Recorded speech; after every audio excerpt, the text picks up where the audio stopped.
Buongiorno, ben ritrovati all'appuntamento con l'informazione di prealpina.it. Sono stati momenti di paura quelli vissuti questa mattina intorno alle 7 a Besnate sul raccordo autostradale. Un mezzo pesante che trasportava una ruspa ha infatti perso il carico, che è caduto in mezzo alla carreggiata.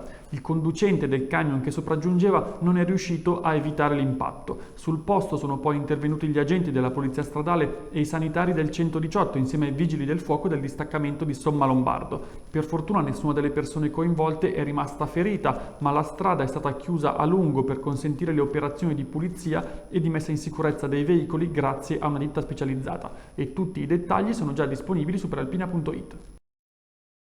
Restiamo sulla cronaca. A Varese un uomo ha scoperto un ladro che stava rubando nel suo garage e lo ha messo in fuga per poi inseguirlo in strada fino all'arrivo della polizia. L'episodio è avvenuto l'altra notte in Viale Guggiari e l'uomo si è svegliato di soprassalto insospettito da alcuni rumori che provenivano dal box, appunto, e è sceso al piano terra e ha trovato il giovane nordafricano che stava rubando alcuni attrezzi da giardinaggio. Il ragazzo si è dato alla fuga, inseguito dal padrone di casa che nel frattempo aveva allertato la squadra volante per telefono e gli agenti lo hanno quindi raggiunto, bloccato e poi denunciato.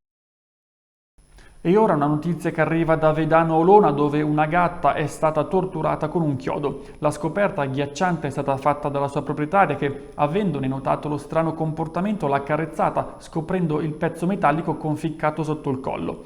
L'episodio riaccende ora l'allarme sui maltrattamenti nei confronti degli animali a Vedano Olona e sul giornale di oggi, in edicola e sui supporti digitali, è disponibile il racconto della padrona della gatta. Passiamo alla politica. A Varese Arturo Bortoluzzi ha annunciato la sua candidatura alle prossime elezioni amministrative. L'ambientalista, classe 1966, già assessore in passato, farà parte della lista di azione a supporto del candidato sindaco Carlo Alberto Coletto, che è sostenuto anche dalla Civica, e tutti i dettagli sono già disponibili su prealpina.it. Chiudiamo con lo sport, basket. Trey Kell sarà il nuovo playmaker della pallacanestro varese. La società biancorossa ha infatti formalizzato l'accordo con il giovane americano che nella passata stagione ha giocato in Polonia, tra l'altro vincendone il titolo nazionale.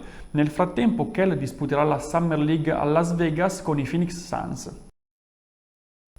Questa era l'ultima notizia. L'appuntamento con l'informazione di prealpina.it torna come sempre questa sera alle 19. Una buona giornata.